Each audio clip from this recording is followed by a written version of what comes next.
Now, we know how popular chicken breast can be because it is so versatile. I'm going to show you my little recipe for a midweek wonder. This is my roast chicken with a parsley gravy.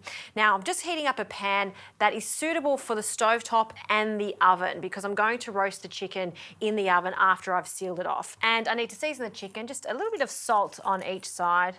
This is just classic chicken breast, skin off, and no bones, and because it is so lean, it cooks in no time at all. Also some freshly cracked pepper. We'll add some olive oil to the pan. 1 tablespoon should be plenty.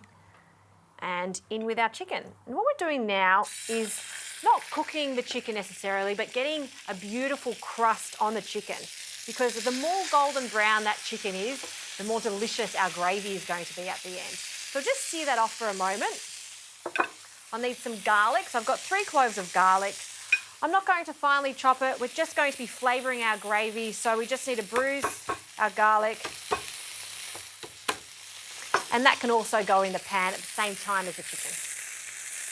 And let's turn the chicken over. Oh, see that colour? That's what we're after. Fantastic. Okay, I'm going to turn the heat off now and I'll add some carrots. Now I've got these gorgeous little Dutch carrots. Now I like these Dutch carrots because they're going to cook in the same amount of time as our chicken.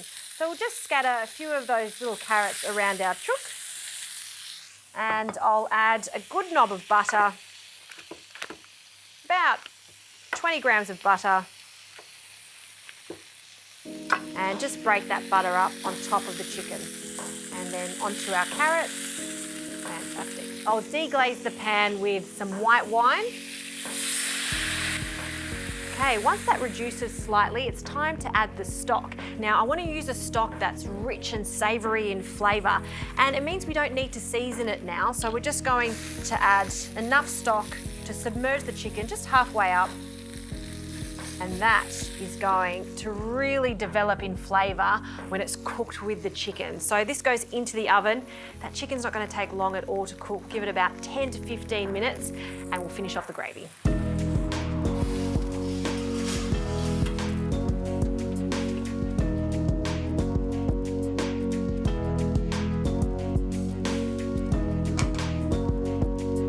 All right, the chicken's come out of the oven. It's perfectly cooked and it does need to rest, just like any other protein. So we'll place that onto a board. And the carrots are just slightly al dente, and that's totally fine. What I like to do is cook the carrots in the gravy as I start to develop it. And what I want to do is turn the heat up so it starts to boil, and that'll continue to cook the carrots. And look at that golden colour of all those pan juices. Now, this is delicious as is, but if you want to thicken it up slightly, here's my little trick. I'm going to add some mustard, so just a little mustard. And I also like to make a slight slurry of corn flour and some water, just a splash. And by doing this, you don't need to reduce your sauce at all, so we get lots and lots of sauce. This will thicken up straight away. So just with a whisk, we'll slowly add in the corn flour, keep whisking that, a little more. Now we need to add some parsley to this, so a good amount of parsley. 4 to 5 sprigs. We'll take the stalks off and we'll just roughly chop it. Run your knife through it a few times. We'll turn the heat off. It's also going to ensure that we have that vibrant green colour at the end. Last thing I like to add is the zest of some lemon. And that right there is a delicious sauce to go with our chicken. Fantastic. So we can carve the chicken. I like to just carve it on an angle. Look how juicy and tender that is. Just perfectly cooked. And look, I'm using chicken breast, but you could absolutely do this with some chicken thighs. Works just as well. You just need to cook it a little longer. We'll place this onto a plate and just fan it out slightly. Now for those lovely little carrots, I'm just going to pile them up on the side.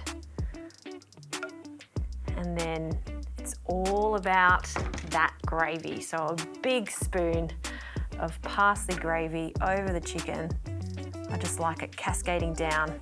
You know what that reminds me of? A roast dinner, Sunday roast dinner, but doesn't take hours to make. That takes half an hour to cook, and some green beans on the side. That is the food that I crave.